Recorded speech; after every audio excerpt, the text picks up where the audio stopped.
At first, these seemed like random encounters, until I noticed a pattern. Masked men, always at night, always watching. This happened when I was about 12 years old, on Halloween night. A friend and I had been messing around, throwing eggs at a few houses. As the night went on, fewer and fewer trick-or-treaters were on the streets, and everything started getting quiet and dark. At that point, I wanted to head home. My friend, however, insisted that we go meet up with his other friends to keep hanging out. Even though I had a bad feeling in my stomach, I agreed to go with him. We started walking the couple of blocks to his friend's house. The streetlights were spaced far apart, and some of them were really dim, leaving long, dark stretches of road. There was even a dark alley beside us, making the whole area feel creepy and empty. By then, the streets were almost completely deserted. About halfway there, we suddenly heard the screeches of brakes from an old beat-up pickup truck that had pulled on the street near us. We both froze. My heart dropped as two men stepped out of the truck. They were wearing black ski masks and dark clothing. The only thing I clearly remember are the masks. One of the men looked straight up at us and said, "What's up, fellas?" His voice sounded rough and older, like he was in his 30s. The way they walked toward us made it clear they weren't just being friendly. Before I could even react, my friend grabbed my arm and we ran. We turned onto another street and started banging on doors, hoping someone would answer. No one did. A few moments later, we heard the truck again as it sped down the street toward us. Across the road, we spotted a house with its porch light on. On Halloween, that usually means someone is still awake. We sprinted toward it, pounding on the door as hard as we could. As we crossed the street, the truck sped past us. It honestly felt like they were trying to hit us. A woman finally opened the door and we rushed inside, explaining what had just happened. She let us use her phone and my friend called his dad to come and get us. While we waited, I kept looking outside, terrified they might come back. The woman told us her husband was a police officer and that she had already contacted him. Hearing that was the biggest relief of my life. A few minutes later, my friend's dad arrived and drove us home. My parents called the police and an officer came to ask questions, but I was so shaken that I couldn't give many details. We never heard anything about the men being caught, and I never saw that truck again. Even though the whole encounter only lasted a few minutes, it felt like it went on forever. Story 2. This happened late one night after my sister and I got off a train and started walking to her boyfriend's apartment, which was less than a mile away. It was something we did all the time. The area was downtown, usually busy, and it was only around 8 p.m., so we didn't think much of it. As we passed an alley, I noticed something out of the corner of my eye. A tall, thin man was leaning against the wall, wearing a white mask and dark blue overalls.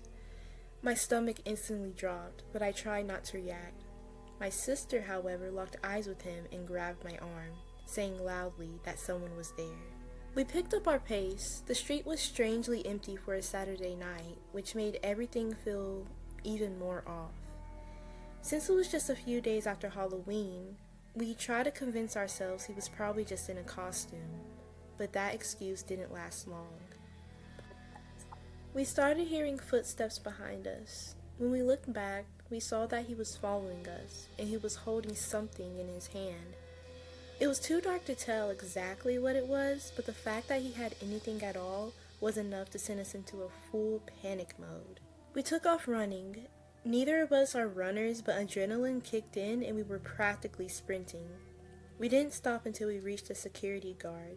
When we told him what happened, he seemed unsure, and he said he would look around and call it if he saw anything suspicious. Thinking we had lost the man, we crossed the street to a well-lit restaurant with outdoor tables where people were sitting. Being around other people made us feel safer, but then we saw him again. He was walking down the same street, slowing down and watching us. We went inside the restaurant immediately and told a server that we were being followed and needed to stay while we called the police. After that, we saw the masked man turn and head off in the opposite, quieter direction. We ended up taking an Uber to my sister's boyfriend's place and called the police from there. To this day, I don't know if it was some twisted Halloween prank or something much worse. but I'm grateful we didn't stay long enough to find out. Story 3. I saw him from the second floor landing, where I was supposed to be asleep. I had been secretly watching TV over my mom's shoulder, staying quiet so she wouldn't notice me. That's when I saw him. He slipped through the back door like it was nothing, like he had done it before, like he knew exactly where he was going. He was massive, nearly filling the doorway as he moved inside. I watched him come up behind my mom, his shape barely visible in the blue glow of the television. I screamed. She turned around, but it was too late. He was wearing a huge, disturbing animal mask with oversized eyes and an unnatural face. I froze in terror as he grabbed her and forced her to the ground. She tried to fight back and reach for me, but he dragged her toward the door. By the time I made it down the stairs, they were gone. The house went silent. She had vanished into the darkness outside. I called 911 just like my parents had taught me. The police came and stayed for a long time, asking me questions and searching the area. They eventually called my dad to come and get me. When he arrived, I ran into his arms. I hadn't seen him in months. That night, I barely slept. Something about the whole thing didn't make sense. How did the man know where my mom would be? How did he get in so easily?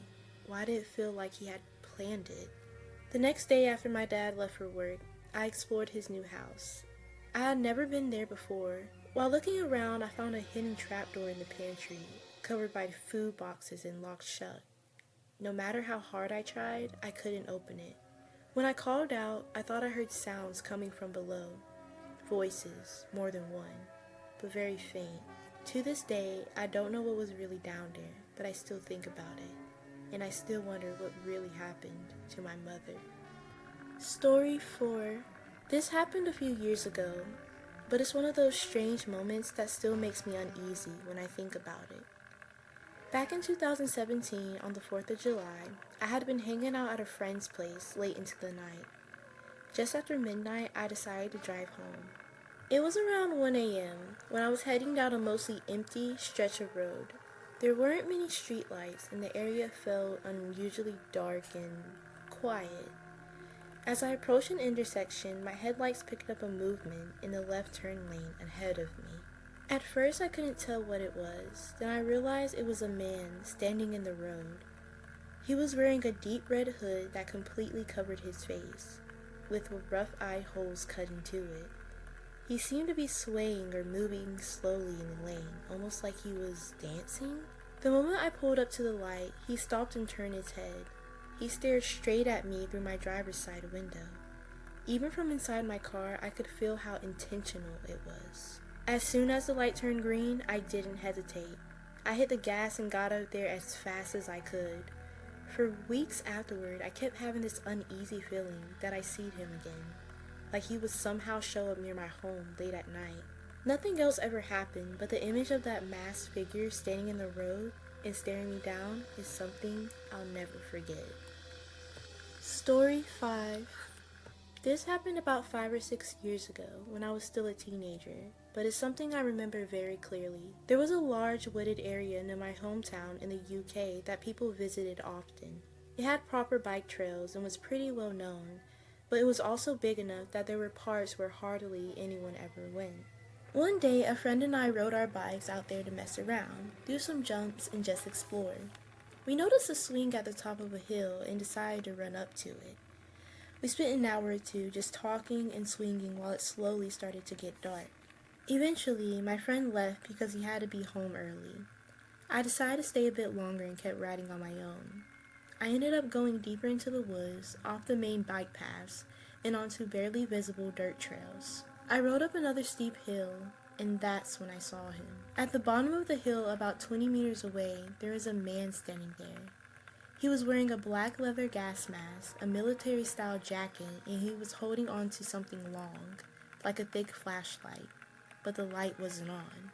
At first, he was crouched down, facing the hill, staring at the ground like he was waiting for something. Then he slowly looked up. I couldn't even tell if he was looking directly at me, but the dark, empty eye sockets of that mask terrified me. I panicked and jumped back on my bike. As I took off, I heard heavy, fast breathing behind me.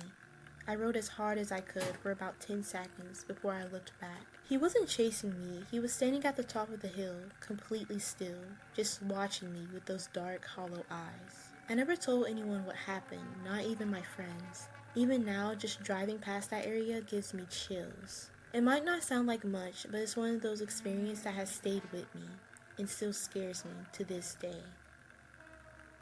If you made it this far, congratulations. You've officially gone down the rabbit hole.